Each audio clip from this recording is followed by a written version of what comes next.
the time after 9 o'clock, hopefully, we will have a few good men and women who's willing to engage and walk with us in this journey to help the regions and the SUCs. So with that, I think that's as much as an introduction I wanted to give today. I will turn it over to Giselle now to welcome everyone as well. And then we'll dive in quickly to USAID Strides activity through Richard and then NAP. Thank you very much for coming again early this morning. And I'm looking forward to a very productive and quick and short fireside chat number one from PAASE. Salamat po. So thank you all. Giselle here. Good morning, everyone, and welcome to PAASE Strides Fireside Chat, Episode 1, the first of Fireside Chats of PAASE. And we're going to hold this every Thursday at 8 a.m. Philippine time. Hopefully that's okay. And idea is we're trying to address what we call fireside burning issues, but in an informal way. So fireside, comfy lang. And we know we've been like deluged with so many webinars, and we are participants, but many of us don't have a chance to speak. This time, we hope that our participants will speak, and we will hear out your comments and suggestions and views. Now, this topic today is on enabling innovation-centered strategic planning in Philippine universities. It's top. It's a top issue for the Philippines, and I think Nat will tell us more about it. But as Al said, we would like to shepherd or to guide our PASA members who are willing and able to help Philippine universities, both state universities and colleges, as well as private universities in NCR, as well as in different regions of the country. Okay, so with that, I hope that we can have a very productive as well as stimulating discussion. At this point, I just want to acknowledge the presence of very important people, many of them my mentors. This is Esther Garcia, Willie Padolina, and then we have Sec Ern Perna came in, and now former President Fred Pascual is with us, I, and our fellow presidents, past presidents of the PAASE, they are here in full force. So as Al said, we keep our introductions short. We'll turn it over now to Richard Abendan, Chief of Party. Al, please. okay. I think I did send the CB of Richard for everyone to peruse. Richard doesn't require any introduction in my book because he's been with me together at the USAID Stride for about 7 years now. We've been slugging it out there with everybody. So with that, I think, Richard, I wanted you to update everyone on where we are in terms of our Stride effort and our activities as well. And then probably a good segue to introduce what NAP Juanillo is doing now with our collaborations with PASUK on the PC program as well as the strategic planning. Richard, Thanks, please take Al. it away. Thanks, Al. Good morning and good evening to everybody. I'm really happy to be here as a PASE member also. So thanks for joining us today on our partnership activity with PASE. Just for people who don't know about the STRIDE program, I'm seeing the attendee list. Pretty much everybody here, I think, has either worked with STRIDE, is part of STRIDE, or has been to our event. So, but again, we are for almost a $40 million USAID funded project. Mir Tilla, who runs it from USAID, is the architect of this program, started about 2013. I see Sec Ernie's here, and the Philippine Development Plan actually cited the first STRIDE Innovation Ecosystem Assessment Study. So thanks to NEDA for that recognition, that reference to that paper. But again, I see the names here. I just want to sort of make a quick shout out to Dr. Manny Uy, Larry Ilag, Cecil Reyes, Lea Benes. I think they are all PASE members. Manny Uy was there to start a STRIDE. The things we're going to talk about now were his ideas also 7 years ago, right? So it's a long journey. We're here. The fact that we're still here means the problems are still there. And I know I want to also mention Doc Willie, Doc Esther. They're all part of our advisory group before. And you know, Anne Villalobos is here, who's been working our training program. Lisa Virata, who actually helped me get this job. So thank you, Lisa. And so again, there's many names here. Raymond Kay has been actually working with us right now, and Giselle obviously, and Alvin. Joyce is here also, and CP, and Al, and also Nap. So again, I just want to show that really we are in this community together. We've been working for so long. And I think that's why we want to do this activity with you right now, is because we want to put our papers, our discussions into action. And so, in Stride, you may have heard about us in terms of grants. We've given about almost over 200 million pesos worth of grants, industry academic mechanisms in universities, policy work, working with PASUP, working with government. And it's really about, at the end of the day, there's a lot of funding for R&D, right? DOST, CHED, everybody else is doing funding. It's really about convergence, getting all to work together, sort of overcoming inefficiencies like procurement. And that's Al's been working on for the last few years. Hopefully we'll get some headway there. In looking at government policies, flow and quantity of research. I think that's why we're here today. How can we always talk about the issues, but we need to increase flow and quality? That's, I think, something the context of our discussion now about innovations in SUC. So I'll stop there, but just to say the Stride program's here for at least another 8-10 months. Allow us to become your mechanism to bring in some small, incremental, but fundamental changes to our innovation ecosystem here in the Philippines. We have some resources to help you. So let's work together in that. So with that, I'll stop there, and I'll be discussing this a little bit more, other ideas later on, but I'll pass it back to you, Al. Thank you. Thank you very much, Richard. Very snappy indeed for our two leads organizations today, PAASE and USAID Stride. Now, again, before you were all in the stage, I did say that the main show today, the greatest showman for today's show, is coming up. That's Dr. Nap Juanillo. I think for a lot of people who have worked in CHED or interacted with the Commission on Higher Education, they know NAP as the main architect of research activities within the SUCs very early on during Chairman Tati Lekwanan's era, if you want to call it that way. Clearly, to me, his perspective is quite different from what we normally are acquainted with, coming from the side of research, publications, patents, as well as being able to do the interventions that we think are useful. So today, I think I told NAP to be as detailed, as drilled down as possible, and identifying the problem and our objectives and hopefully the solutions. And he has about 20-25 minutes to do that. So I will not take any more second of his time. Please welcome Dr. Nap Juanillo. Nap, I think you're on deck. Thank you very much, Dr. Al, and thank you very much, dear friends, and thank you for welcoming me to this fireside chat. Let me just share with you my slides.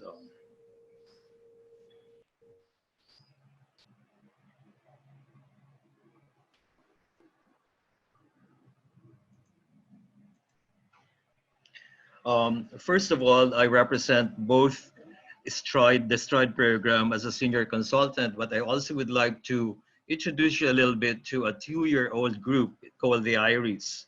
And a lot of our friends today are here from the IRIS. It's actually a very, very loose group of friends, trying to create pathways for collaborations amongst us, researchers, educators, innovators, and scholars in science, technology, engineering, agrofisheries, and math.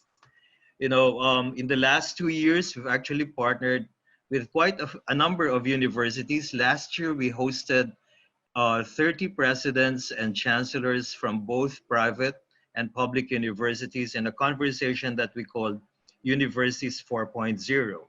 We are engaged with a number of universities in research mentoring, including the National Institutes of Health of the University of the Philippines.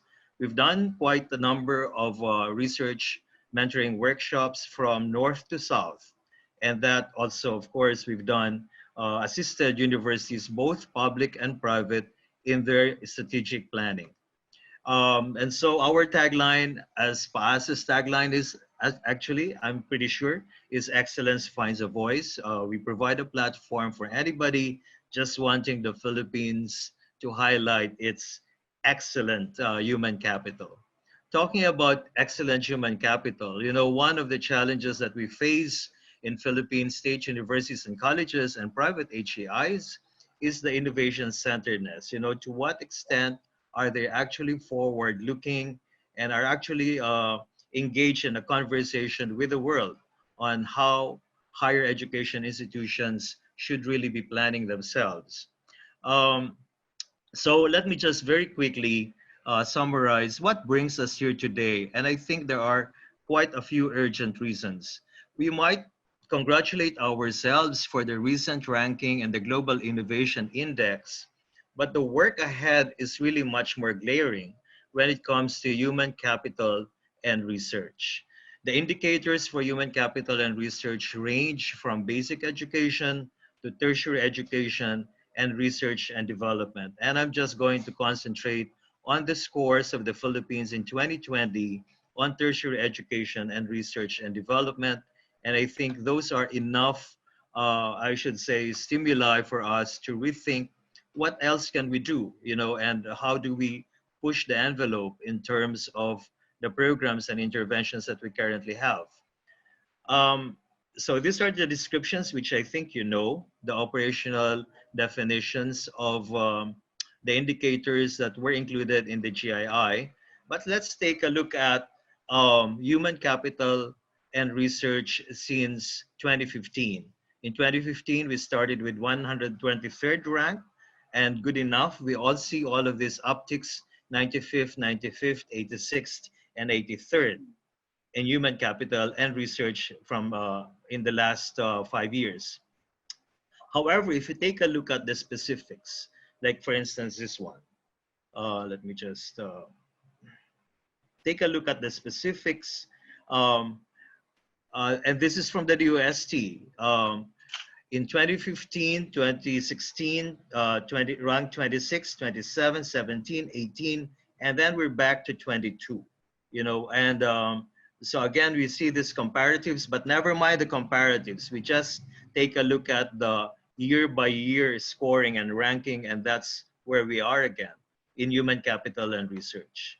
Take a look at the number of researchers: 85, 69, 75th, 76, 78th, and then back to 87th, And then graduates in science and engineering, it's 26, 27, 17, 18, and now down to 22. Scientific and technical publications, 131, 131st, 123rd, 120th, 120th, 123rd, and now back to 125th. Citable documents H index 54th, 55th, 54th, 54th, 54th, and that's kind of just stagnated at 54th to 2020. We got this from the Clarivate, our Clarivate partners, and this is the World of Science Publications volume from 2000 to 2018, and this is how we rank in the region. And in terms of research productivity, this is a trend map of regional publications volume from 2000 to 2018, and this is also from Clarivate. Okay, so I think this is just a little bit of a challenge, that we make our habits and then our habits make us. And so our idea of engagement with universities, both private and public, is for them to take stock of the intellectual capital, and to what extent are they actually looking at intellectual capital development in a much more comprehensive way. Certainly, at the core of it is building the university culture of knowledge creation, knowledge co-creation, um, and of course, technology transfer, public engagement. All of those are important. But I think one of the things that we keep on emphasizing when we have all of these conversations with leaders is that there's got to be a constant and dynamic re-examination of institutional vision and goals. Is everybody aligned with the vision and goals, from the vice presidents of finance to the college deans, department chairs, and the new faculty. And if indeed they are aligned, to what extent are this expressed even in the nitty-gritty of faculty recruitment and even the student recruitment. There's got to be an alignment as well, or a re-examination of the faculty capabilities and mindset. To what extent are university leaders constantly upgrading faculty capabilities, and are the faculty also willing to be trained? And even those who are near retirement, are they willing to keep on learning and mentoring new faculty? So that in the end, really the leadership, the management, and the infrastructure, both soft and hard, are very important in looking at intellectual capital development. The process, content, and outcomes, we believe that those things are will happen if the core pillars, we believe, are attended to. So the intellectual capital development in a business standpoint, I see President Pascual is here, is no different from a balanced scorecard. So you stack up all of these different building blocks leading to the creation of value. And however a university or a college wants to define its value, there's got to be a constant rechecking and fine tuning and tightening up of the various gears that lead up to the establishment of those values. When we do strategic planning, we actually ask universities to give us their annual reports before we even get through the whole SWOT processes and gaps analysis. And so a lot of desk review, a lot of interviews with some key informants before we actually engage the entire university, or before we should engage the entire university on re-examining and reflecting on their mission, vision, values, and directions, determining the select key priorities of the university, and the outcome of which is the high-level first draft and implementation framework. The next thing that is needed is a validation of the draft. And when we say validation with community stakeholders, this would mean their alumni, their various partners in the communities, civil society organizations, LGUs, industry partners, small businesses, target beneficiaries like farmers, etc., and that we incorporate the feedback into the plan and create a final draft. And so in here, in the strategic planning process, we already have specific outputs and semi-outcomes that we expect to happen.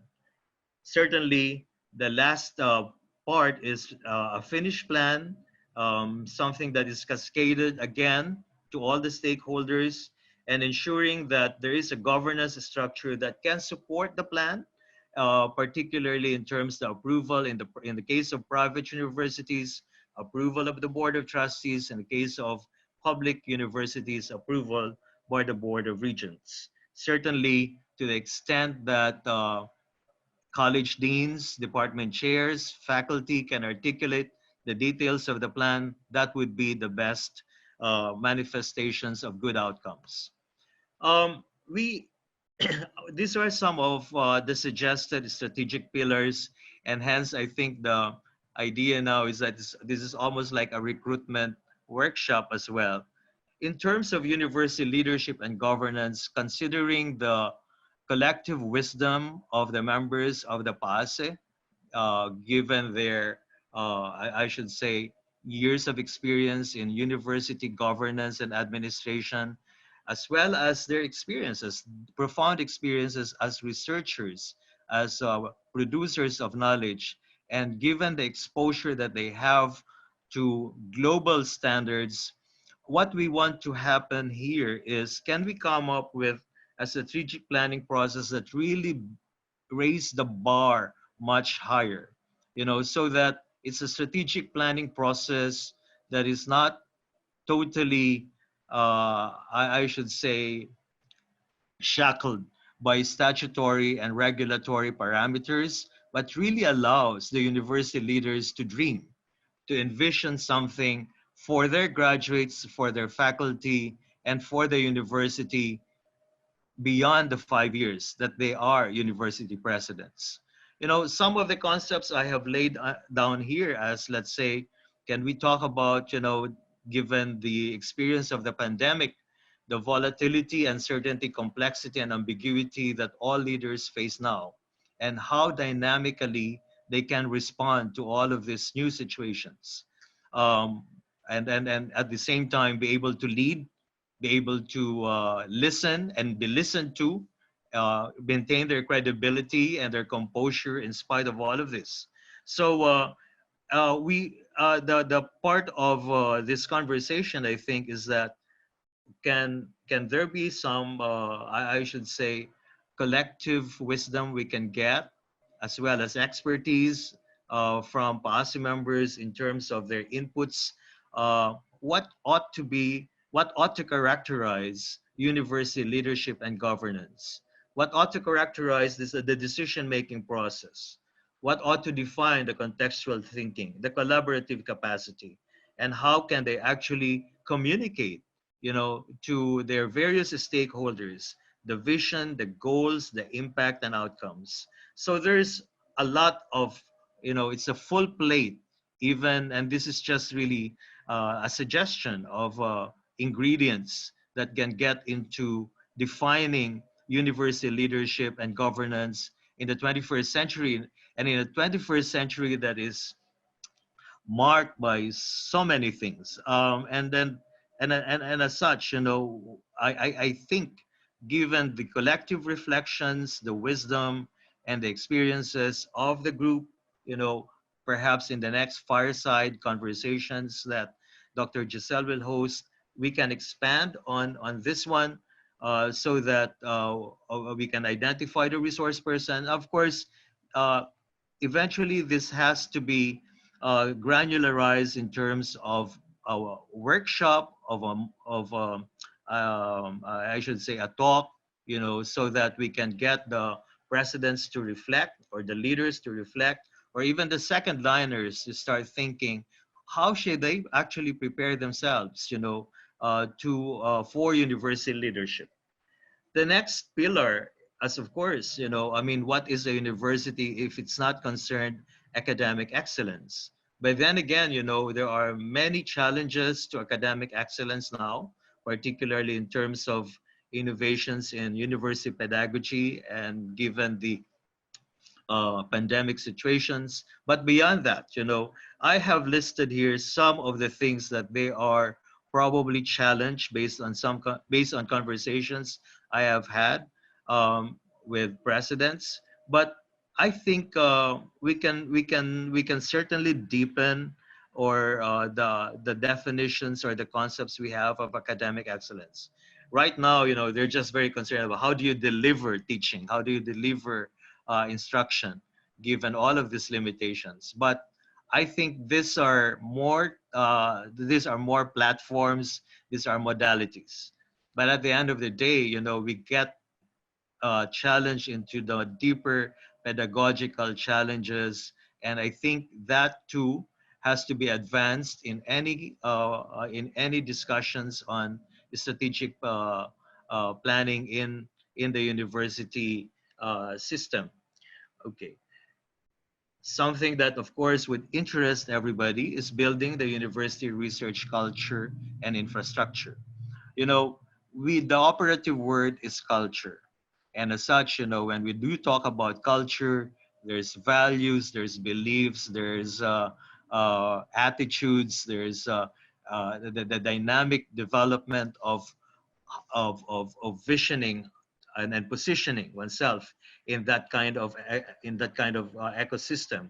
But the nitty gritty of it would involve mentoring, assisting, shepherding the leaders to build the university research agenda. What does this mean? Why are the elements of the agenda as such? Towards what end? What's the end in mind? And so instead of just having a checklist of things to do, let's say the number of publications, the number of patents, all of which are important because at the end of the day they are measured by such metrics. But culture is much more profound, and and I think the PAASE members, scientists, and researchers, as they are, would I believe and I really think, would the university presidents that are gonna be mentored would benefit a lot from the years of reflection on how best to do it this time, so that they're not basically looking at a checklist and then coming up with programs and activities based on the checklist. There's got to be a better way to articulate university research agenda, and as such, express it in the infrastructure, in the organization, in the relationships within the university, within departments, across departments, within campus, across campus, etc. So it's got to be a very, very I should say, high level talk and mentoring on building the university research culture. Um, Next is, of course, the university beyond campus. And here we're talking about technologies and innovations for the public good. Another way of saying university extension. But certainly, as you very well know, even the Times Higher Education rankings talks about university relevance vis-a-vis its contributions to the global goals of sustainable development. And that's, even that is not simple, because it's really the application of research and science and the various disciplines towards towards the sustainable development goals. So it's not a mere I should say feel good programming of university public engagement. It's really calling for uh, university co-creation, knowledge co-creation, knowledge production in relation to better responses and more, I should say, tight evidence-based interventions to providing solutions to the challenges of the SDGs. So again, university industry partnerships, because we're trying to emphasize that knowledge is not just the, I should say, the responsibility of university professors and researchers, but that, there's got to be a way to pull in um, partners from industry, from LGUs, and from communities to better enhance the process of knowledge co-creation. And of course, all of this talk about entrepreneurship and technopreneurship as part of the challenges of global economic competitiveness, they come into play. But those are nitty-gritties. But a much more important uh, question, I think, about public engagement is that how does the university really want to position itself, and whether public engagement has to be part no, no, no, let me just rephrase it. Public engagement being part as well of the knowledge co-creation process, because the position, at least in the conversation that we have, is that you just don't partner, you just don't engage.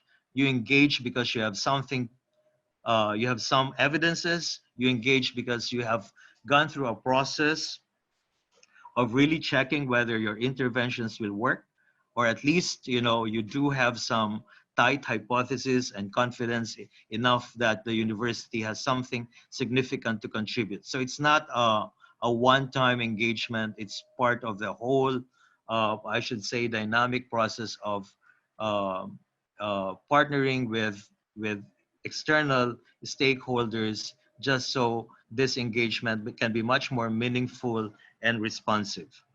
And the university brings in its aces, which is the expertise, the credibility, the competencies, etc. This one is, I would need more, we would need more elaboration here, but these partnerships and internationalization, exactly what universities should be doing in terms of developing and leveraging university resources so that partnerships can be established. Um, as you very well know, most of the time this is just kind of marked in the checklist as an MOU and an MOA, when in fact, partnerships can be much more profound than that. And we do know from various experiences of the PAASE members that they can deepen this. But I believe that there is a hunger for information on how best to do this. And what are these modalities? What are the emerging types of partnerships, And in fact, I think partnerships is good because it's also good for university knowledge production. If a university doesn't have enough resources, it can actually capitalize on the goodwill of its faculty as well as on the competencies of its faculty. So there's a lot of things to discuss here as well and to strategize. Last is resource development and mobilization. How can leaders or even faculty members be much more entrepreneurial? And when I say entrepreneurial, entrepreneurial quote unquote for their university, so that they're not totally just dependent on state funding, but perhaps they have met somebody at a conference internationally whom they can partner with, who's willing to capitalize on some research initiatives of the university. More than that, of course, it's really fiscal accountability as well as I must say fiscal discipline on the part of leaders and other university administrators. This is what this pillar is all about. And so, my friends, that ends my presentation. And as Dr. Al would say, this is almost like a call to arms. and these are just some of the battlefronts that I have mentioned. I'm pretty sure you probably have other battlefronts to suggest, but given these battlefronts, it's already quite, you know, a lot of army that we need, just so we can see an uptick in the numbers that we've just seen earlier. Thank you very much. Thanks, Nap. Just want to add quickly before I'll moderate the session that I guess for the STRIDE program, just to put into context, really working with leaders is something we learned that we have to sort of give assistance to, because if there's no leadership support to works on grants or policies, nothing's going to happen. So that's obvious. Also, looking at how do you look at institutionalization? I think Nap talked about that. No? I mean, it's easy to say you have a plan, but how do you put in incentives and actual programs where faculty can actually sort of buy into these sort of visions? And so lastly, for the STRIDE program, we want to pilot probably 3 or 4 SUCs to actually receive sort of assistance in developing these strategic planning work.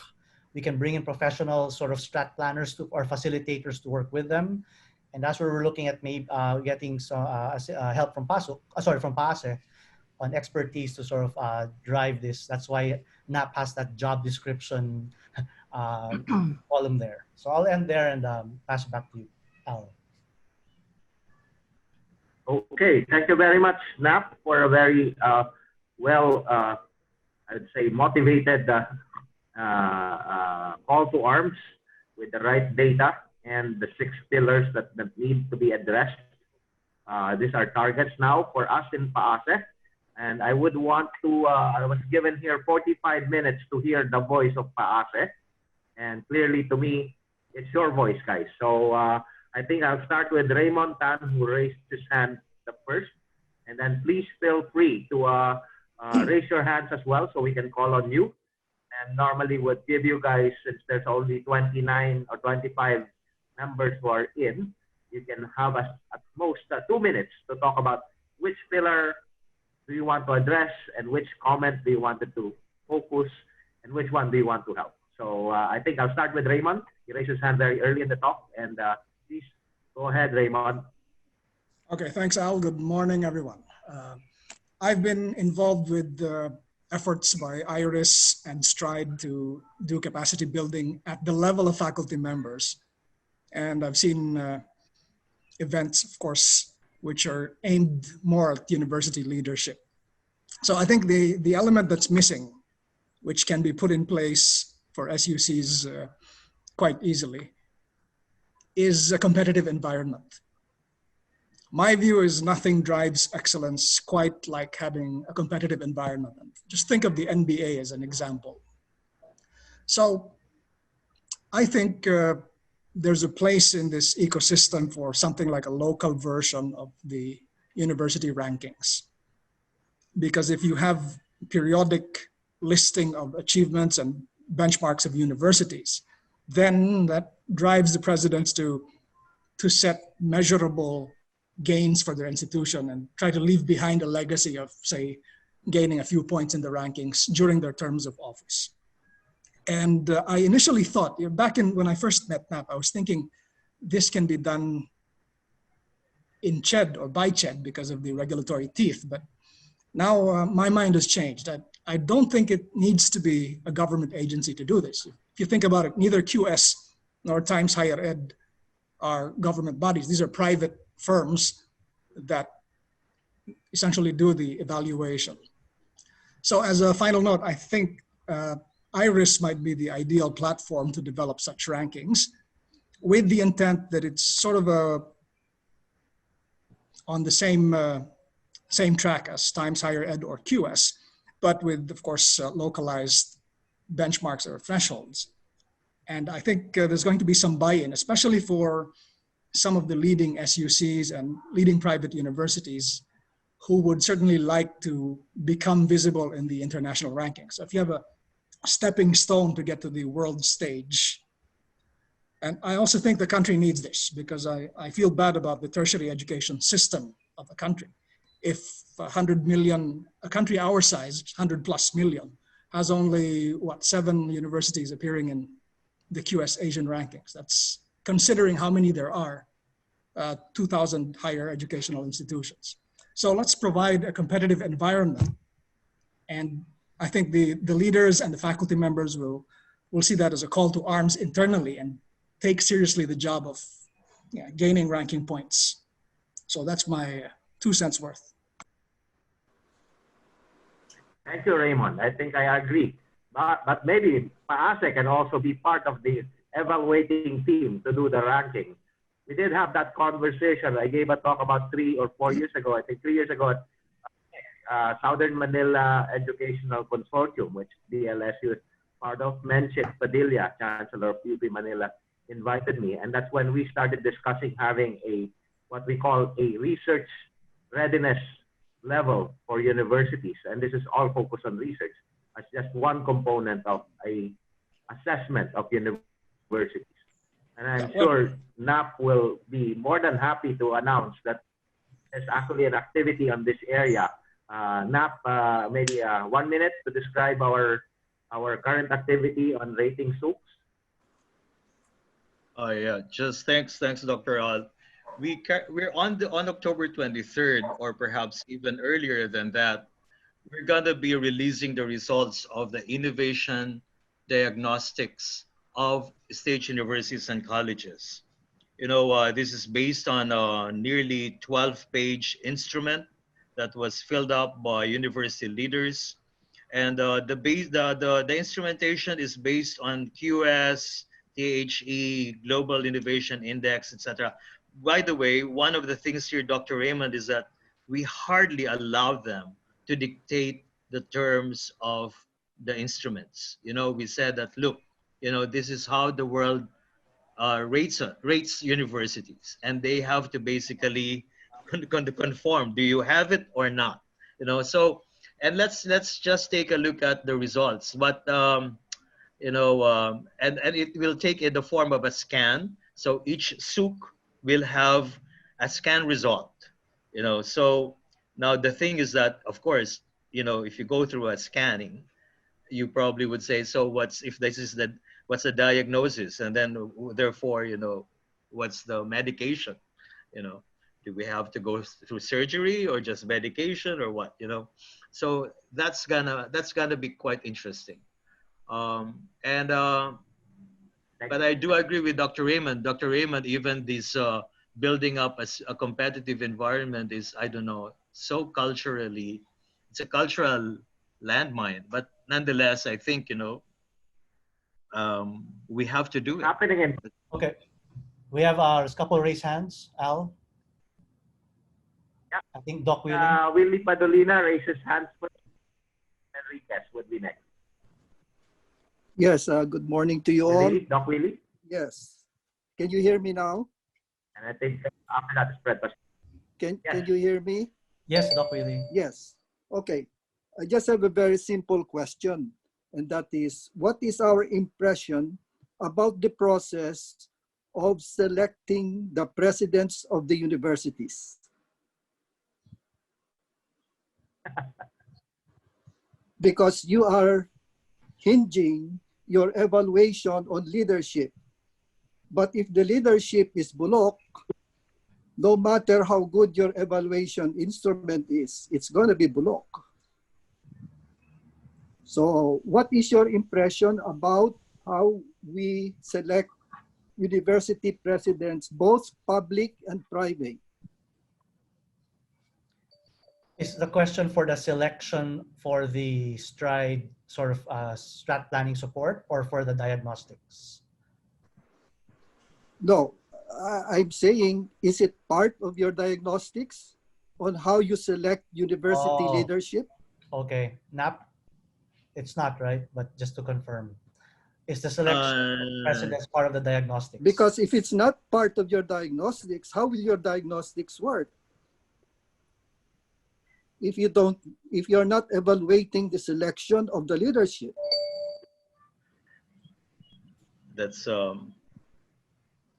Well, I don't know, Dr. Willie, if I have an answer to that question, but no, Dr. Al, can you help me? Dr. Raymond, you were the ones who formulated. well, I'll say it as it is. NAP, Giselle here. We know that Yeah, many of the elections are political. So it's something that we cannot change or control at this point, Dr. Willie. Political appointees. Okay, can I? Even for Giselle, even for private universities, yes, they won't appoint anyone that's not their alumni or part of the religious order. Yeah, but I think that's something we have to live with, and so we should go ahead with academic leadership training. And this is something, Dr. Willie, that we had that was hosted or sponsored by National University of Singapore and Temasek Foundation. This was a MOA signed between them and the CHED, and then in 2013, UP academic leaders and leaders from SUCS and private universities participated in this academic leadership training. And I believe it was very effective. And we had academic leaders at 3 levels, from the directors to the deans to the vice chancellors or vice presidents of the universities. Yeah, well, that's very good. Thank you, Giselle. But I think we should not sweep the issue under the rug. Yeah. Yeah, Doc Willie, I think for actually in the includes a personal or a people assessment of the university, and hopefully the diagnostic can reflect if you have a bulok president. So doon pa lang, pagdating dun sa assessment of that diagnostic, you can already see based on their scores, sino yung bulok yung leadership. And then we do the medicine for that. We'll focus on the bulok president para mag-improve. So that's one way. I can't change what's there now, but at least let me identify sino ang bulok at sino ang magaling. And then we'll stratify the strategy. Kaya sabi kanina, let's assess them, diagnose them first, and then we give them the medicine. Magkakaiba yung medisina, depende kung sino yung bulok at sino yung magaling. So I think that's probably my quick answer now. But I'll let Caroline Enriquez talk next, and then PAASE, President Pascual next. Caroline, can you please go ahead? Yes, good morning, everyone. I'm Carol Enriquez from PACU. So first off, I'm happy that we're discussing about innovations and research culture among SUCs, but let's not forget, we also have to engage the private sector in this. And with regards the discussion on quality systems ranking, I'd like to think that in the end, that could be part of our long-term goal. But in the short term, immediate, what do we want to achieve in the immediate few months or few years in the next 2 years? Because going into a QS ranking takes years. But in the short term, can we achieve something else and drive it towards that long-term planning?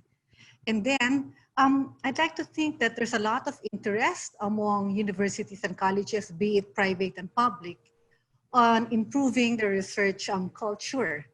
But how do we move the needle on a massive scale so that it makes good impact for everyone? A lot of us are maybe at a loss on how to do it, and assistance should be there so that we could be making significant changes. Other than that, we cannot stretch it as far as QS first. Then let's go simple and let's drive it from stages, and then we do milestone indicators towards eventually some sort of ranking. That's it. Thank you. Thank you, Carolyn. Very, very nice. We did have a sample of the presidents of the universities. As Nap said, 2 years ago, we did an initial training assessment with 30 presidents of SUCs. And we had advisory group of Dr. Willie. Nap knows about this. Even Willie Dar is part of that group. So indeed, we are nibbling on the problem 2 years ago. And now I think we're getting ready to address the problem. And clearly the diagnostic that has been conducted for almost a year in preparation will clearly get us going in terms of how do we go into battle, not just the individual wars per university.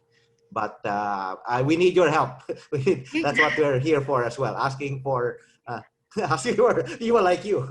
You might want to look at the numbers, because if you have 54% of the students in with the private sector, then it makes significant move to consider the private sector. Yes, to answer also that point, Oh, yes.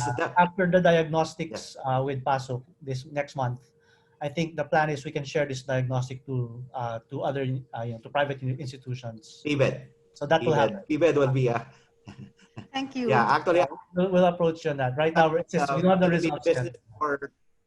Okay. Thank you. But depending on what we see, Carolyn, we'll get to, I'll talk to Chito Salazar of PBED. So happen to know his boss. Sure. So in that sense, we'll involve the private sector as well. Definitely. So I think President Pascual. Well, I'm glad to note that you're adopting an important framework that has been successfully employed in the corporate world, the strategic planning framework. And also there was mention of the balanced scorecard, but it has to be emphasized that this balanced scorecard is the instrument for execution. I think planning is a challenge. Maybe it's not been done properly, but there have been so many plans. The problem has always been in the execution of the plan.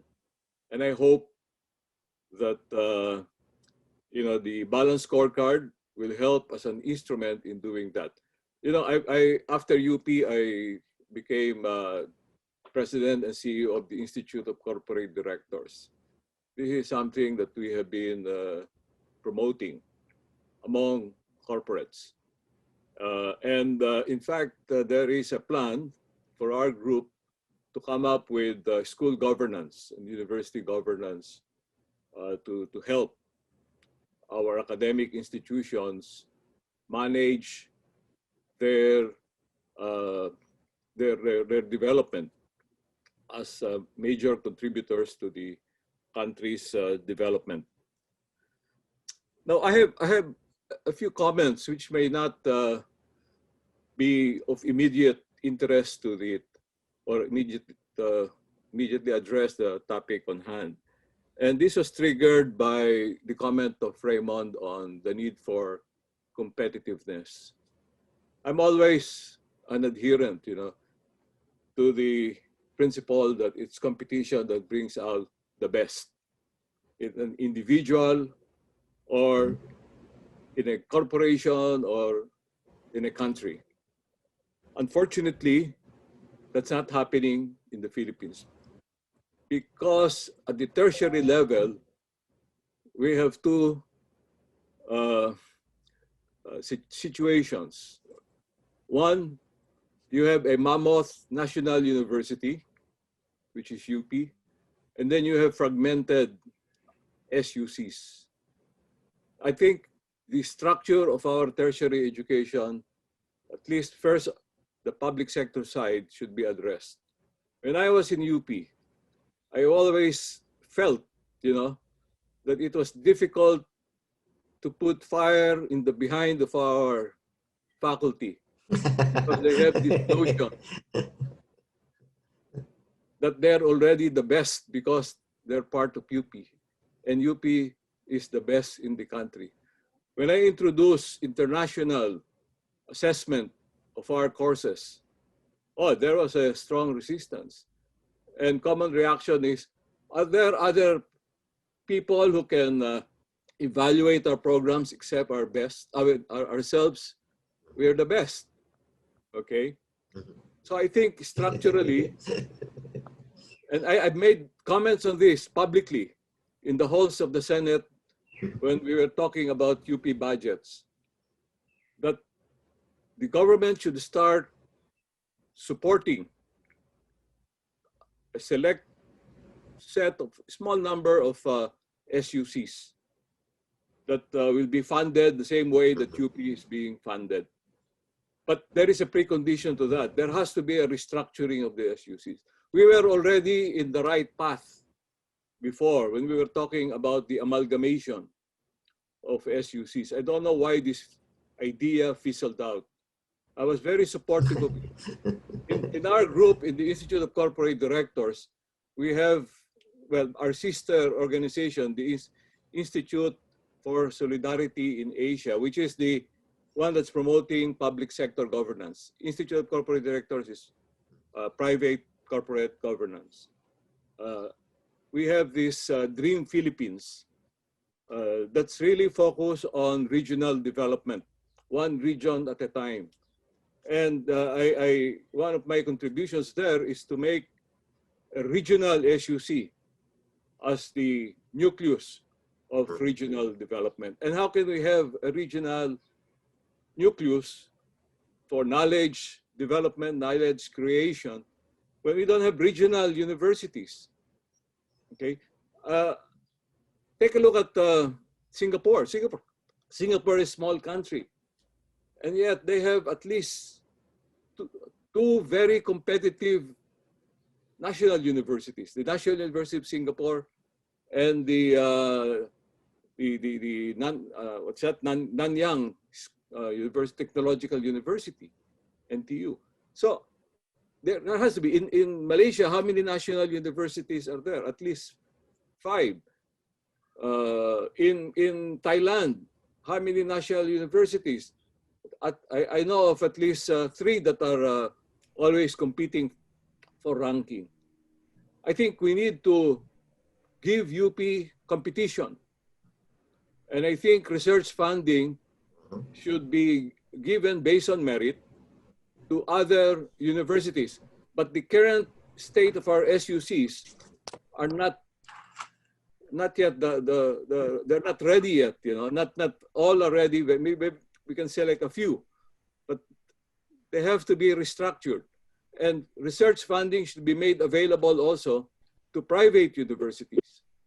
If that's a problem, if you focus research funding just to UP feels that it's, becomes an entitlement, and it's no longer they don't feel the need to really be excellent to be able to compete for research funding. These are the structural changes that have to be introduced in our tertiary education. Talk of competition, if you have already universities that are structured so they can compete. But I'm 100% supportive of creating a competitive atmosphere in the tertiary education system. Give competition to UP. So UP will, really bring out the best of our faculty in UP. It's sad, that that's not happening. So they don't feel the need to recruit more PhDs. Because anyway, they get the research funding. Okay, so that has to change. I'll do that. I'll do that. Yeah. Also, there was a comment on leadership. What I found out, okay, we need competent leadership in our universities. We have also to change, not only the way we select university leaders, but also this concept of tenure or term of presidents. When I was president of the university, I tried to see, how long does it take to turn around a big battleship, or a big mammoth institution. In the US, for example, Arizona State University, it took at least 10 years to do it. So if we, there are very few leaders we can take. So if we have a good leader, we have to keep him. If we have a bad leader, we have to kick him out right away. So the tenure system of university presidents has to be reviewed as well. Thank you. Thank you, President Pascual. Definitely. So I think I'll give, I'm trying to see if there's any one who raised their hand. I think President Esther is raising her hand. This thing about choosing the best, okay? And first, regional universities. That was a policy which I introduced in CHED. And in fact, we got some approval in the Congress through the budget, okay? The problem is, when I left CHED and there was new leadership in the Congress, this was not followed anymore. There was a so-called normative financing thing where the SUCs are ranked, and based on their ranking, they would have a different sort of budget. Okay, so nawala yon, na politika yon. Choosing presidents is the same thing. Under the Republic Act, that is supposed to be similar to the process that we use in UP. Unfortunately, when the congressman says, I want this guy, that is what is followed. Because everybody else, the faculty regent, the student regent, the alumni regent in that particular SUC will follow what the politician will say. Okay? And even the budgets, the normative financing was junk. It's not being used. Or if it's being used now, there are so many other, items that come into the normative financing system. And former secretary, Ineda secretary is here, so this is something that has to be looked into again. Relative to competition, in the private sector, during my term in CHED, the private sector, all the schools are the same. They are all regulated exactly the same way. Whether you are a 400-year-old university or you are a 6-month-old university, they ask you the same questions, okay? We changed that with the supposed autonomy of some schools. Schools are selected so that they will be declared autonomous in the private system, so that these universities can now have, exercise some creativity, especially in terms of new academic programs and so on. But again, all of these are highly dependent on who is at the top. That is the problem. And so culturally, that is an issue which we have to deal with, even when you do rankings. Even the selection of the autonomous universities, sometimes it is politicized. Okay, so those are my general comments with respect to it. There are so many structural problems. Thank you. Now, Thank yeah, you, President Esther. Thank you. sure. So I think we'll try to now shift gears in terms of getting to the heart of the issue.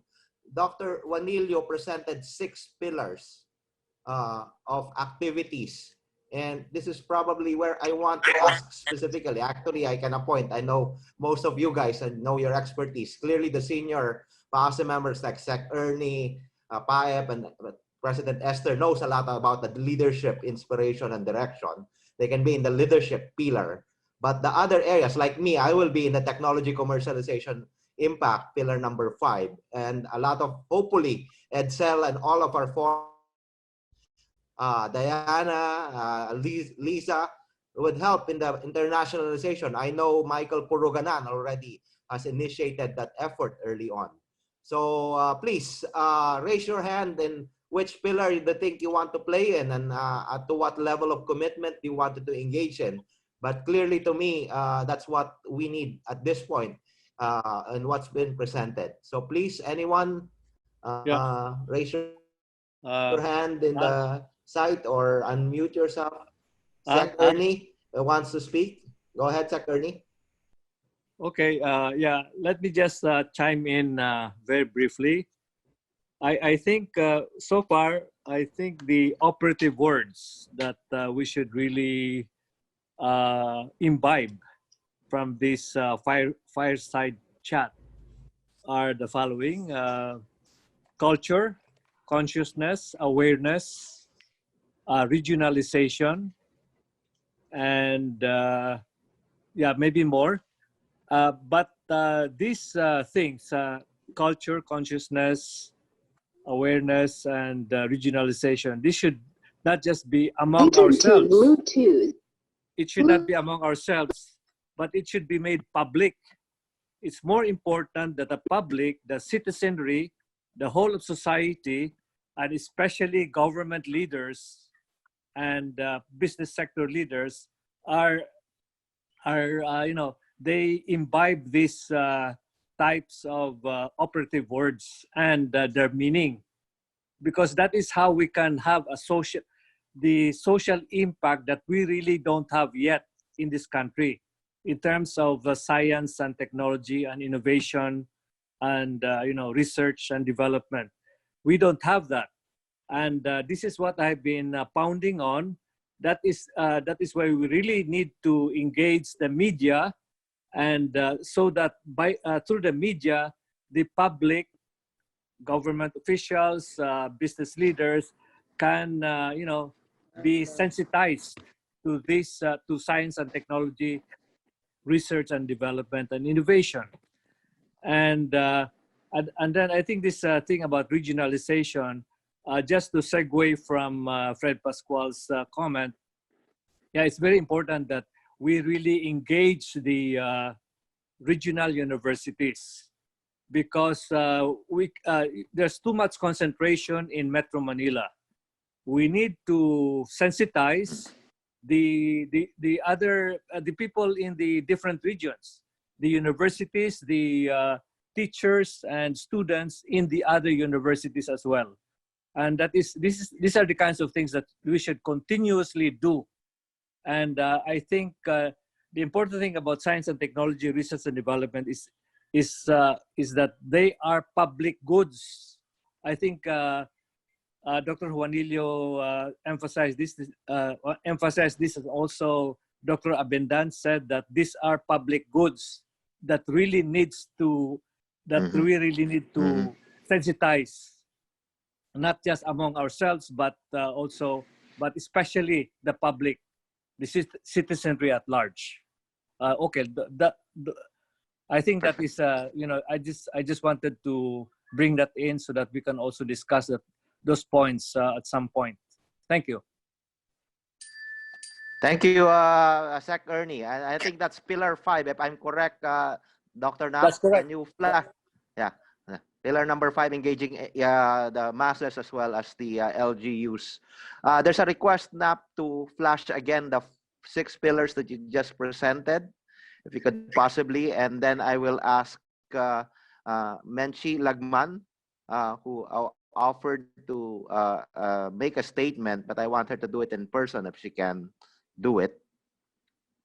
Menchi, while Nap is flashing the 6 pillars that we're recruiting for today. Definitely on the leadership, we need PAEP, the leaders, the true leaders of our generation. Yes? Hello? Yeah. Just a very quick. Sometimes we can do things only in partnership, and we start in partnership because resources are always limited. But these partnerships should not be stopping simply because resources have come in or are not there. So structures have to be put in place somehow to support this kind of relationships, particularly for the younger generation. Because, you know, we come in knowing people we know. Like when I came home, I knew some people.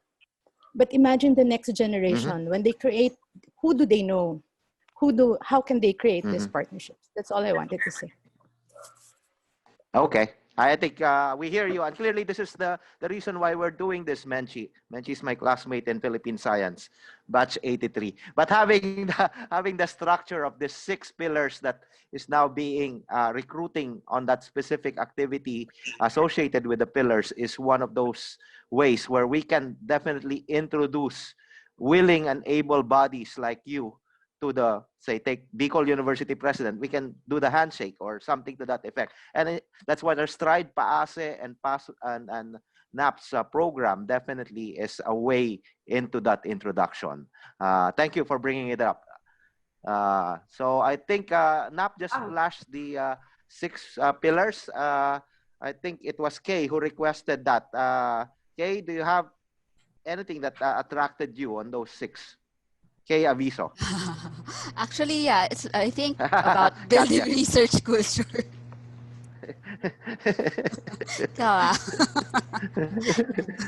But I agree with what Raymond mentioned earlier in the discussion, about creating that checklist, which I think you guys are already starting with, at least so that the universities can see also how they're faring.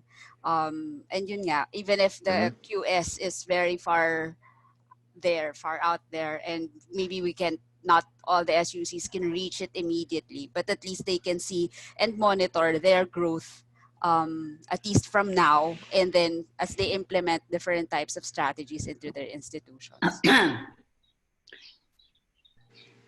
Thank you. And I think, I don't know if Anne Villalobos is still in because clearly to me, there are 3 types of engagements that I've seen among PAASE members.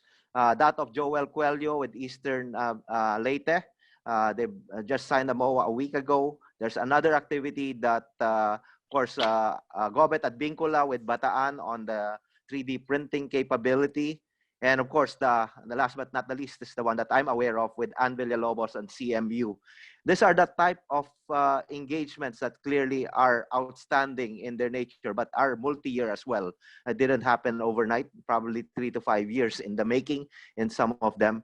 And those are the kinds of learning as case studies that I also wanted us to be aware moving forward, so that we're not flying blind implementing or addressing the strategic pillars that NAP just presented. So I'm not sure if she's still there, Anne, but I think on the subject Willie of... Padolina wanted to speak again. Also, Willie Padolina. Is that hand still up? I thought it was just forgot to take it off. I'm done already. I'm done. That's fine. Thank you. Yeah. So I think he just, he just forgot to take it off in that sense. Anyone on the internationalization, the last leg, especially from our foreign PAASE-based members? Any volunteers out there from the other side of the world? I know Edsel is a little bit inhibited because of being an NSF director at this point, but nevertheless, he can counsel on internationalization in terms of the programs in the US on how they implement or support this type of activity. Edsel, would you care to comment? Well, I could say a little bit, but I think I'd like to go back first to Raymond's comment about competitiveness. And I think that's the key. We could all try to achieve these rankings, but if the people underneath, the people who are actually doing the things, are not that competitive, it's not going to happen.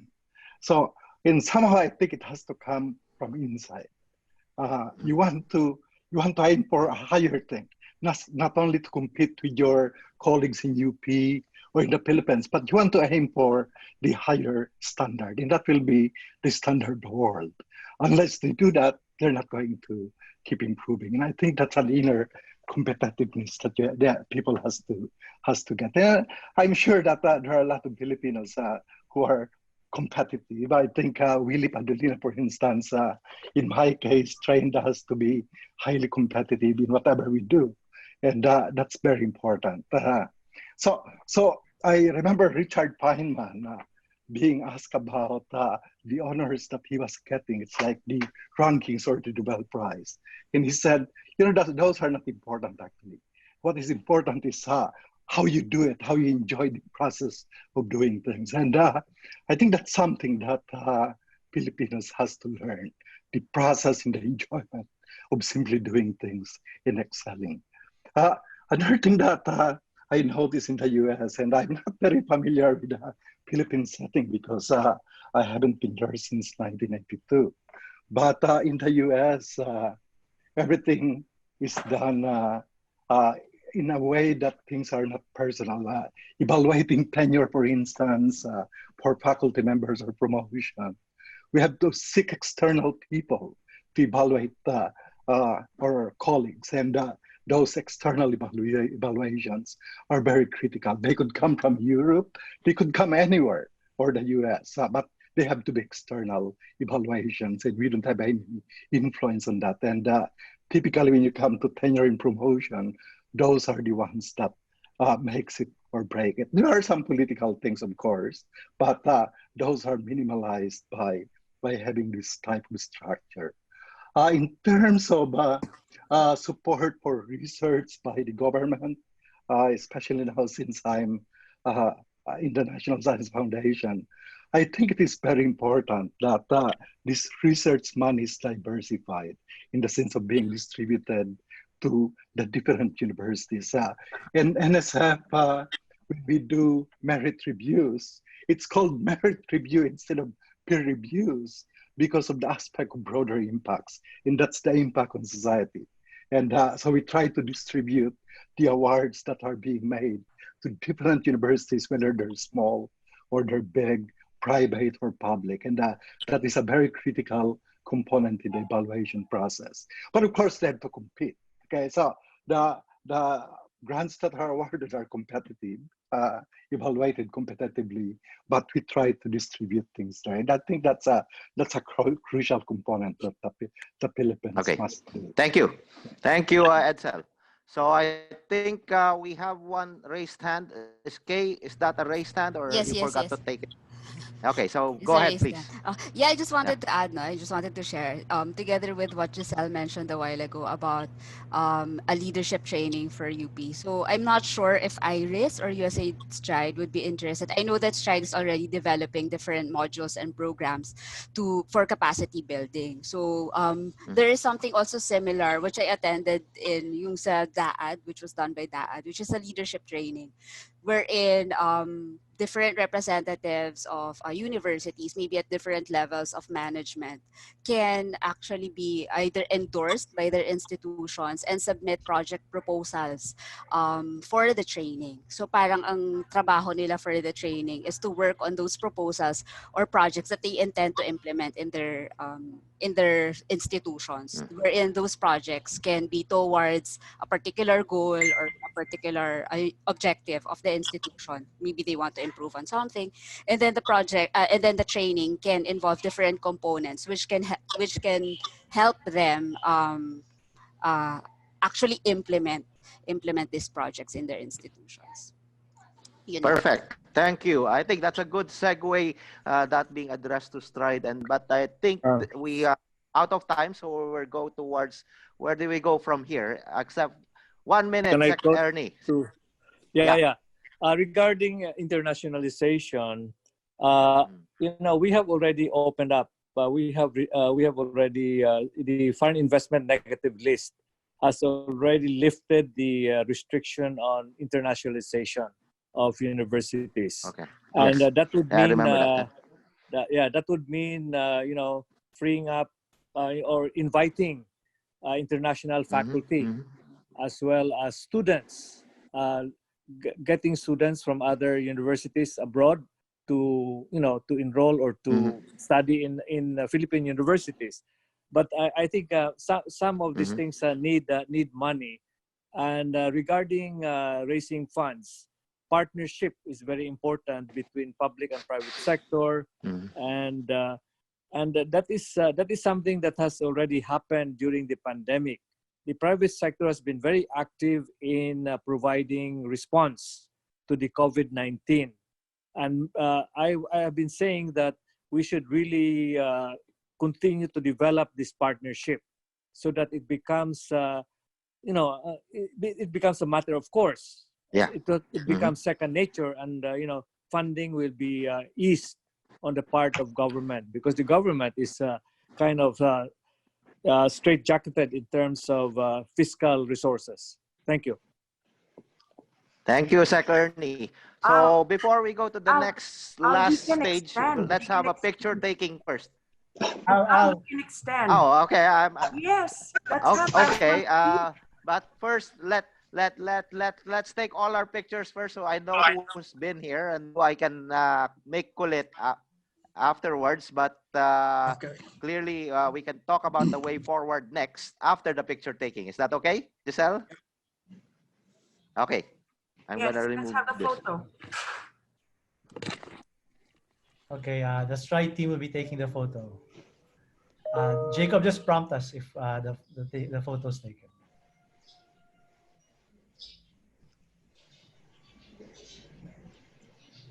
But I'd really like to hear from. I'd really like to hear from our Balik PhDs, no, because they're like the living evidence of how experts who decided to come home and making a big difference in the University of the Philippines. I'd like to hear from Joyce Ibana, from Manix, Emmanuel Baha.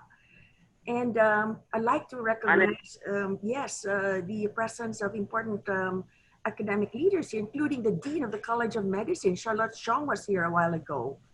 Okay, and then also, while we're taking the photo, there's Cecilia Reyes of Cagayan State University. And there's Liza Viraca, former chair of the PAASE BOD. And we have a PE and academician Asuncion Raimundo of UP Los Baños. There's Veronica Migo of UP Los Baños. We have Mario Santo Domingo of University of Maryland, very active PAASE member.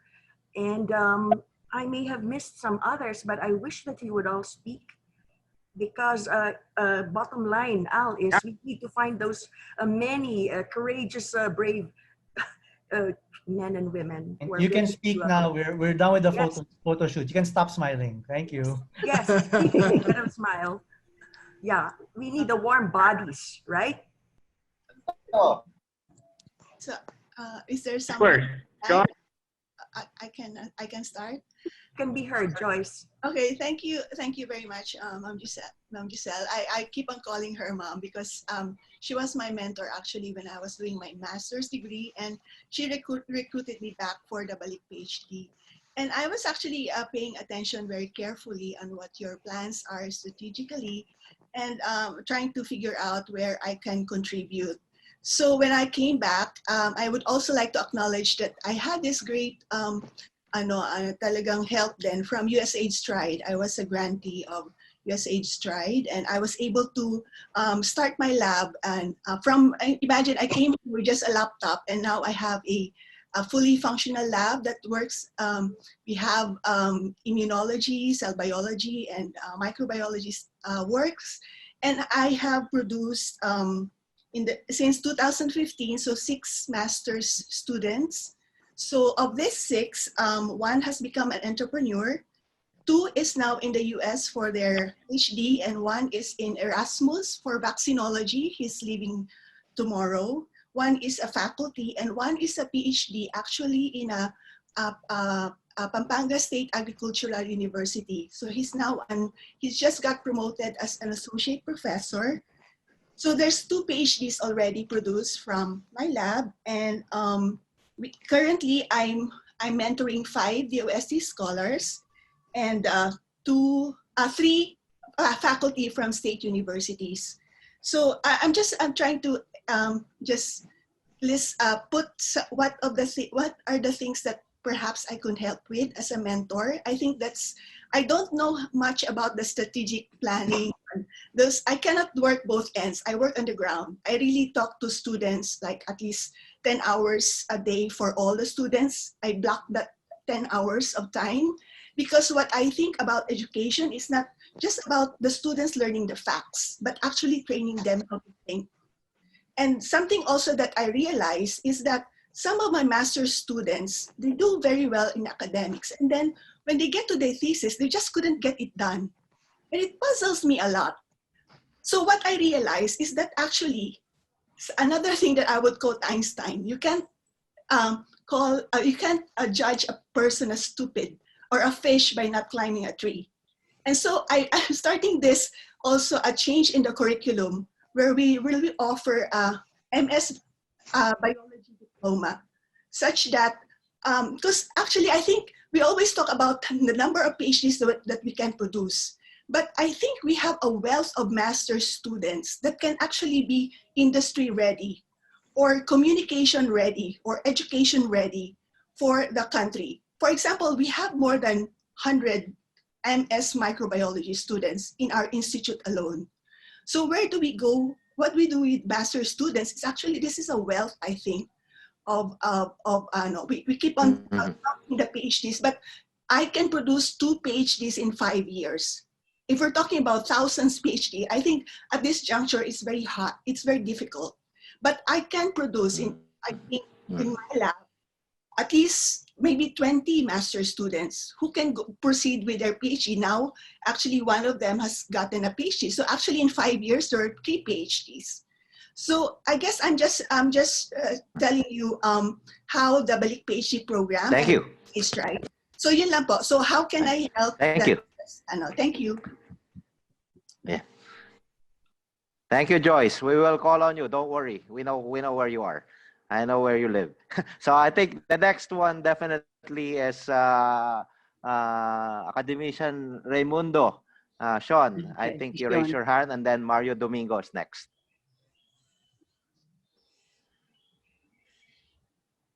Santo Domingo, sorry. So Sean muna, Sean Raimundo, if you're up, or Mario can go.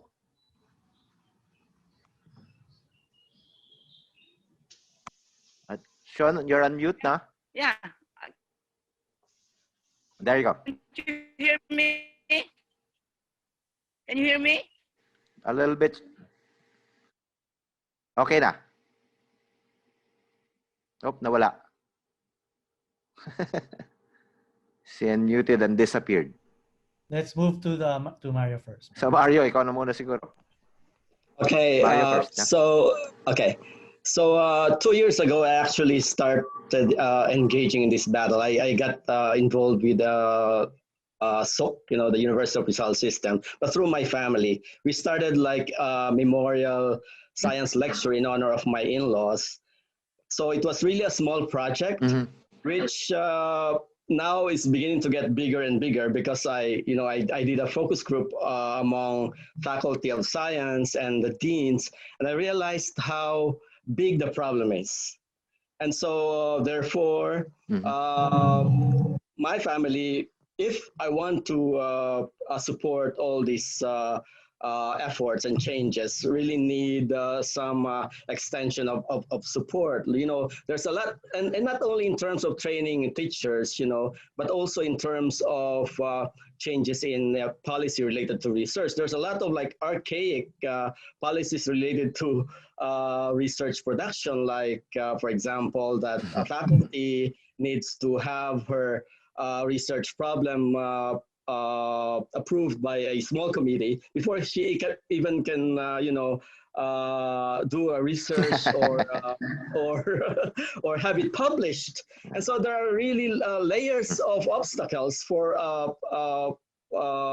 faculty members to even start any research initiative. So I just want to lay it out here, and that it's really a very complicated situation for at least for that SOC that I am involved with. So, but Thank you, Mario. I'm continuing. That's yeah. May I Thank say you, but something again? I think I agree. May I say something again?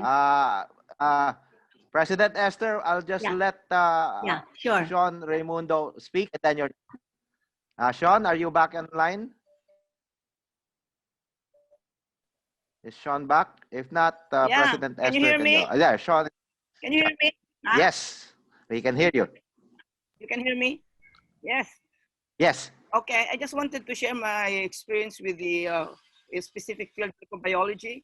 We had a national workshop, and we realized the need of microbiologists in the other regions, but there are not enough universities offering a degree in microbiology. We started with 4 universities, and thus we formed a consortium, and after 3 years, there are now 17 universities offering a major in microbiology. So we formed this with our 46 members now, HAI members, and we continue to nurture those low resource universities, and we continuously have workshops and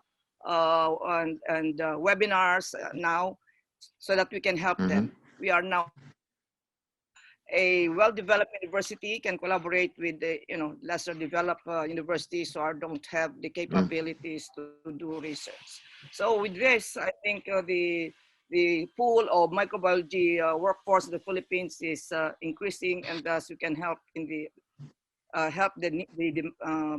the demands for the microbiologists in industry. So that's all I'd like to share. Perfect. Thank you. Thank you. It's like acting like a big sister, academician Sean.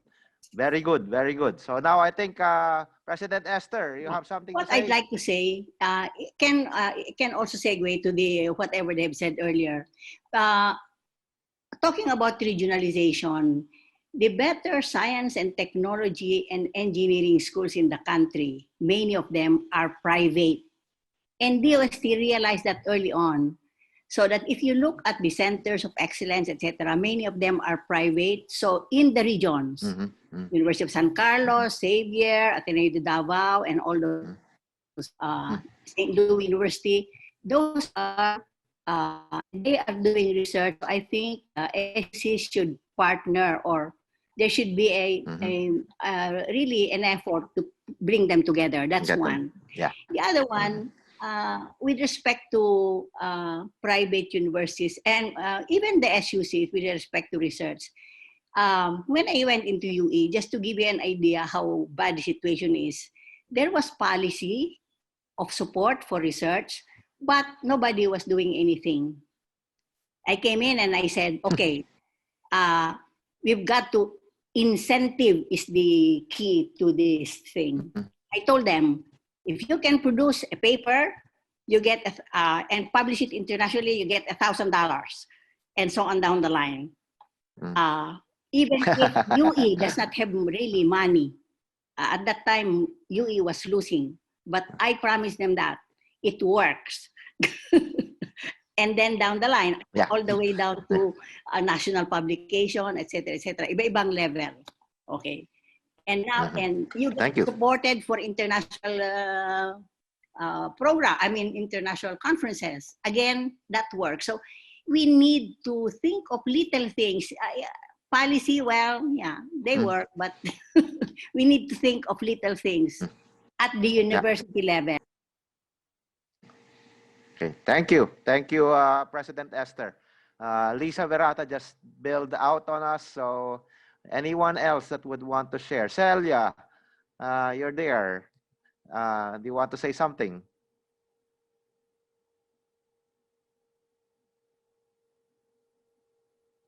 Mute, unmute, unmute yourself. Celia, you're muted. Can you unmute Celia, please? There. I'm Cecil. Okay.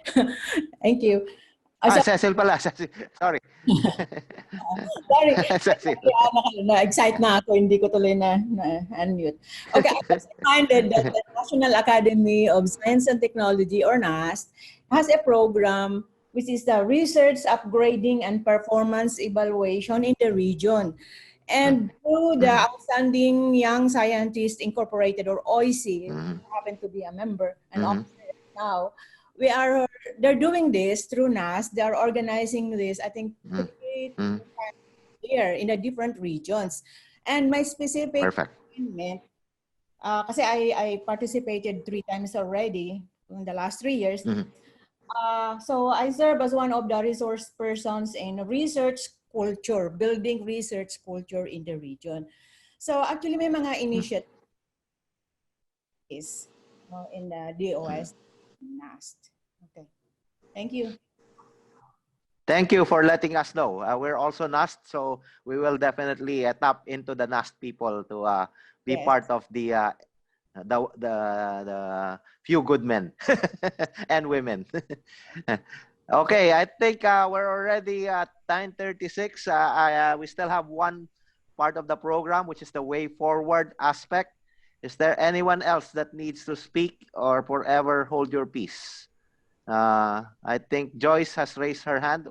1 minute, Joyce. Oh, I think it's more of a question. So earlier I presented what we're doing as from a UP, and I do feel the big responsibility, the burden of getting funding and not really perceived to be not doing enough for others, for our country. So I think I would want to hear as well, maybe by email or by some communication, what is your advice for us as faculty of UP? What are we not doing? What are we not doing right? So I'm taking that humble stand of, if we're not doing right and we're getting so much money, let us know what we can do for you. I think I'm not speaking for UP, but at least for myself, that's what I have done. I would like to seek your advice on how we can serve you better. Thank you. I think, Joyce, you're Thank doing you. right. Thank you, Joyce. You're doing right, Joyce. Yeah, exactly. Exactly. All right. We will what? I think one more. Menchi raised her hand for a last effort. Joyce, I think her question is something that I'd like to is also very, near to my heart. And one of the things that I'd say is keeping our ears to the ground. Sometimes when I was in UP, we're so wrapped up in our own stuff, in our deadlines, our publications, our teaching, because it's very big. And that we forget how to get out and really put our ears to the ground. And if you would see my research agenda, personally as a lab and all, has moved so much and has been changing. And this is not because us people perceive a resource-based issue, but a need-based issue. And the more you talk to people and the more you understand what they really need as opposed to what you think they need, you will have to kind of really pivot. And there are structures like the OST scholarships. They're amazing. In my lab, it's mainly DOST and regional. And now the only way I was able to do this is because I was getting some funding from private, like NSF here, USAID Stride. That's how I started. And then I suddenly realized with government funding now, all the things I can do in partnership are be limited by structural, which I guess you will be discussing later. Structural issues on funding. How can I pass money to a partner? What is allowed and what is not allowed? But given these structures of NSF Peer and USS Stride, those were possible. But when I started getting DOST and all that stuff, it was not already possible.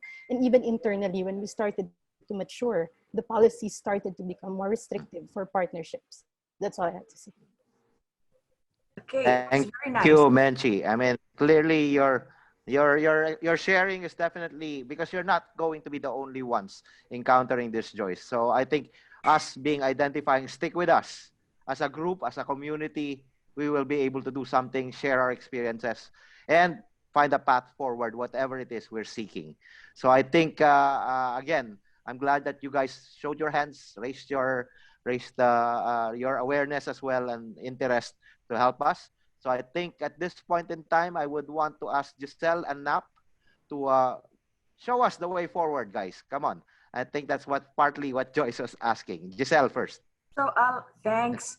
Joyce, Menchi are MSI babies. They grew up in MSI, you might say, and they were mentored not just by faculty like us, but by example of our director and academic administrators. So NAP, and I'd like to start by saying that we should look to one of the greatest institutions of innovation in the world, which is MIT.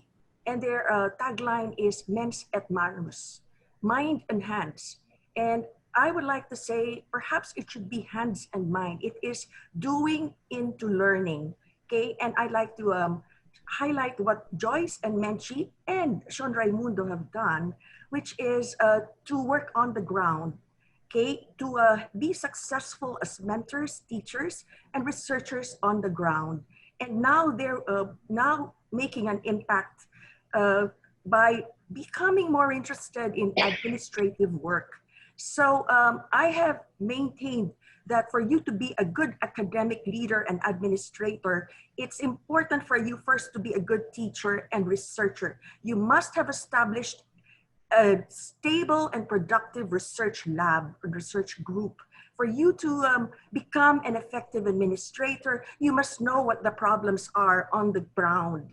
And you must know how to provide solutions to those who are experiencing the same because they are starting their career. So it all starts with that. And it's really the challenge today because with online learning, we can actually do pedagogy online, but we cannot teach the hands-on, the wet lab or the field lab that the students and the young researchers direly need to learn. And this is why it is so important for experts locally and those based abroad, members of PAASE, to commit themselves on the ground as warm bodies to select projects and SUCs and private universities that they might help. Now, there are already models, NAP, Al, as you know, Richard, there are SUCs, which are quite outstanding. And that's MMSU. The other day, Shirley Agrupis, the president, talked about the NIPA bioethanol project that is quite successful and going into commercialization.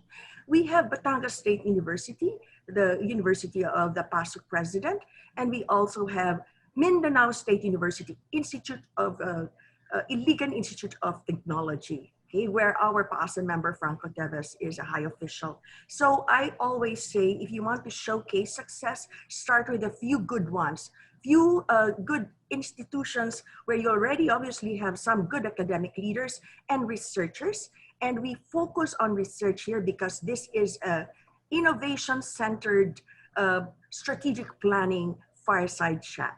Okay, so there's no compromise with doing research properly, and the best proof of merit is really publications at this point. Raymond, CP, he's not here anymore. There's no shortcut to that, right? So anyway, I'd like to say that in PAASE, we have a whole spectrum of experts. And when we now get the members into our organization, we actually ask our nominees to list down the research expertise clusters where they want to belong, and there could be 3 of them. And then we list down the projects that they may want to belong and also their advocacies. But we were hoping that there could be some regional selection of commitment of our members. But I think we can easily do this through the RECs of PAASE, and there are about 15 of them now.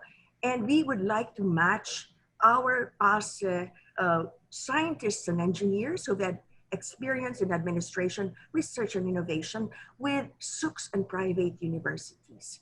Okay, and there is a membership roster that's available to all. You can download it and you can actually sort it by areas of expertise, because I think it is important that we do not forget that the regional universities should identify also the areas of specialization to development of entrepreneurship and industries that they would like to focus on. Okay, so this would then really translate knowledge to innovation, to economic development.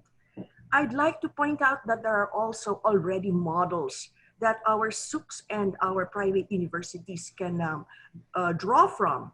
And this is, I would proudly say, developed during the time of President Pascual and me as Vice President for Academic Affairs. All the information, all the evidence of partial success or work in progress is found in the OVPAA website. And I'd like to point out the shepherding the development of UP superstructure, knowledge creators and implementers slides that you can download from the OVPAA website.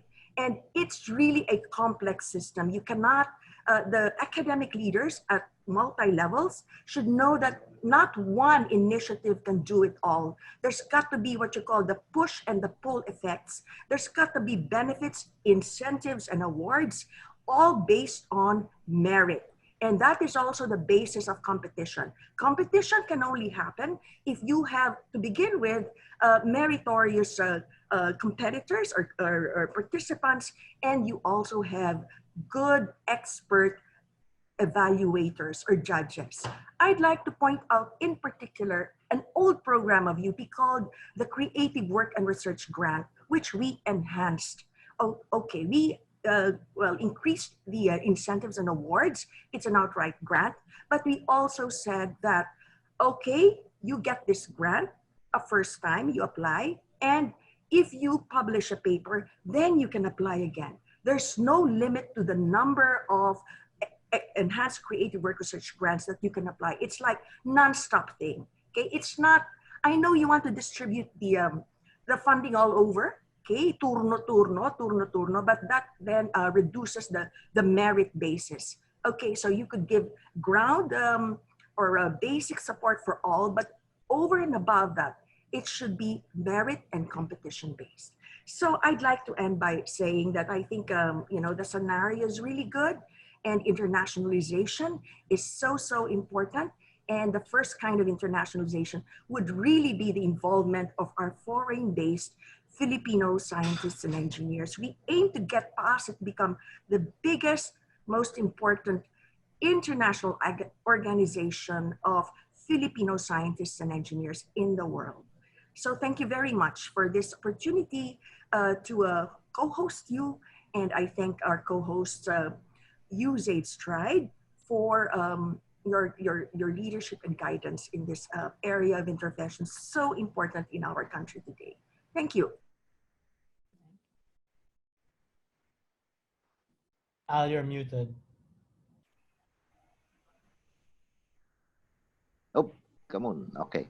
Thank you, Giselle, for the nice closing for our side in PAASE. So now I'm going to give the floor to both Richard and Nap. Our way forward, please. Nap, you want to start, or yeah, go ahead, Nap. I'll close. Yeah. First of all, yes, Dr. Giselle, thank you, PAASE, for introducing us to a whole new world of ideas, and certainly we will try to discuss this with the Stride team on how best we can tactically incorporate all of these wonderful ideas and concepts that we learned today. From the very macro to the very micro, I think all of them are great ingredients of the ecosystem that we want to establish. great part of the culture. So as you've said, there are probably existing models, and we will certainly look into those as well, so that we're not basically repeating uh, great experiences. We're just really trying to be enhancing all of these past models. So, so I guess the operative word is tactics, and I think as a Stride consultant, my job, I think, is to work very closely with the team on how best we can uh, get into the more specific and concrete moves in working on mentoring both private and SUCs in this matter. Thank you. Okay, and for me, just to close to what Joyce and Menchi were saying, which is really a great thing, is how can we enable you to do what you do, which is great, right? And so we don't want you to worry about administration. That's why we're doing this. It's really about working with leadership, and that's what this program's about. Chris, on the context of strategic planning. And that's why, again, my plea is we're going to work with PAASE on finding members who can work with individual HEIs, private or public, with a facilitation from Stride for coordination to get this going. We want to do things to give demonstrations, that's what Giselle was saying.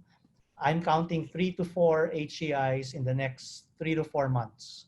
So we are action-oriented. I like the term of President Pascual, instrument for execution. This is what we really want it to be. That's why we said the strat planning is a start, but we want some execution also. And that's why we want to build that to this effort. This is where we need expertise who know how to make these words become, executable. That's the right term. So with that, thank you. If you want to reach out or you know somebody who's a good fit, please reach out to Giselle or Al, and they can connect with us, and we can work. We can make it easy for PAASE members. We'll just do every work. You just show up and do your thing. Thank you. Thank you very much, Richard. And clearly to us, we're calling for action. And with that, I think unless you have any other requests, thank you very much. We've identified you. You raised your hand. You showed up to this session. It's now our role to pair you up and match you with the things that you want to do together with what Stride and NAP is trying to implement with the SUCs as well as private institutions moving forward. Luckily, we do have examples already of successful engagements, like I mentioned, between Anne, Joel Coelho in PAASE, as well as Gobet and Vincula, and of course, Mario Santo Domingo. So there are some cases that we have. We need to just increase them.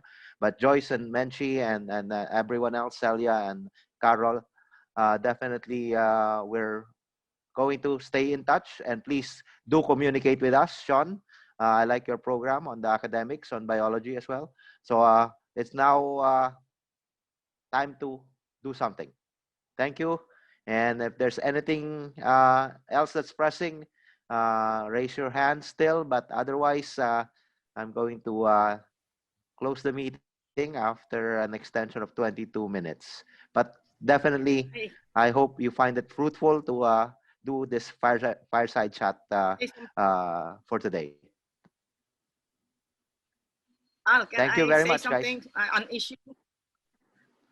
Sean wants to say Sure. something. You still what? Yeah, I wanted to bring up the issue of Sige, Sean. where we produce a lot of PhDs in our labs.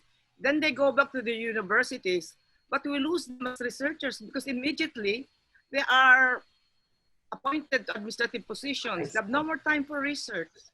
Can there be something like a rule that they should do no administrative duties after 5 years or so? Otherwise, we keep losing them as researchers. I wanted to say, Sean, Al, that Dean Felino Lansigan was hopefully, well, I was hoping he would be here, but he went to the US as a group of UPLB students to do their PhDs, 7 on the theme of sustainability then. And they all came back. And when he was being asked by the dean, Delwina Legaspi then, to become an administrator, he refused. just like Joy refuses, because it's exactly what I said. You need to be a good teacher, mentor, and researcher first before you accept the administrative position.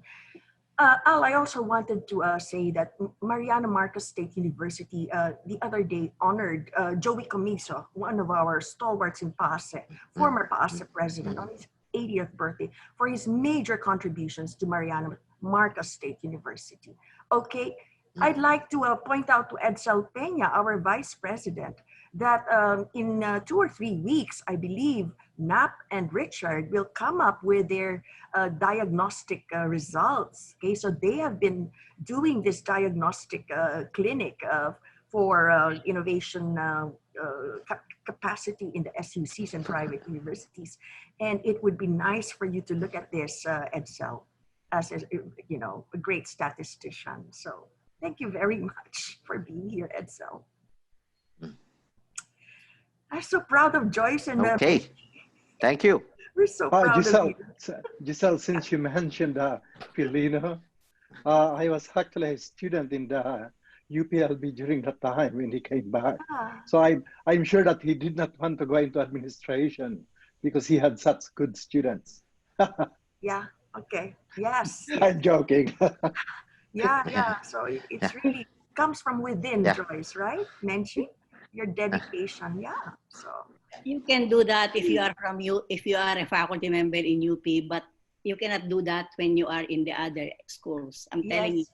But there are also models, Ma'am Esther. There's Kay Aviso. There's Raymond Tan. They're the ones really spearheading this, great leap of De La Salle to become a research intensive university. You are talking here of La Salle and Ateneo and UP. You cannot, you cannot say the same because especially in the SUCs, they send people out precisely for certain things. That's the problem. And you cannot, you are the faculty member, they will say, I know, ma'am. Maraming mga rules. Oo nga.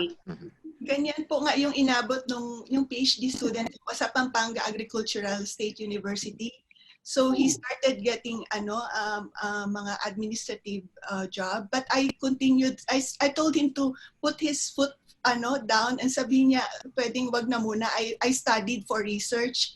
So tinanggalan, ginawa naman po, they responded. So now he is focused on research. So maganda rin po yung model na yung sa Pilipinas kasi ang research niya ngayon poultry. So it's really catered to the Agricultural State University. Okay. So baka po makatulong yung UP yung parang we can mentor a student, pero we are cognizant na yun yung role is to for where the student came from as a faculty. So maganda po yung yun parang nakikita ko baka that the role we can do is to mentor yung faculty po sa SUCs if we are capable kung anong need ng region. So i-showcase natin yung successes na yan, Joyce. And within PAASE, Ma'am Esther, andyan tayo, si Cecil, si Joyce, kayo po. And then Lily de las Llagas, the CHED commissioner, is really bent on getting the SUCs to interlink with international or foreign universities. Kaya nangyayari na rin. Actually, malaki na yung abante ng SUCs linkages with foreign universities, okay, and openness also to getting their students to train in UP and other NCR universities. So I think we need a wave of optimism, but we always showcase the initial successes. A few successes would be good to showcase, so for others to follow. Yeah, good models, definitely, Giselle. So we'll start creating them. Let's plant the seeds and watch them grow.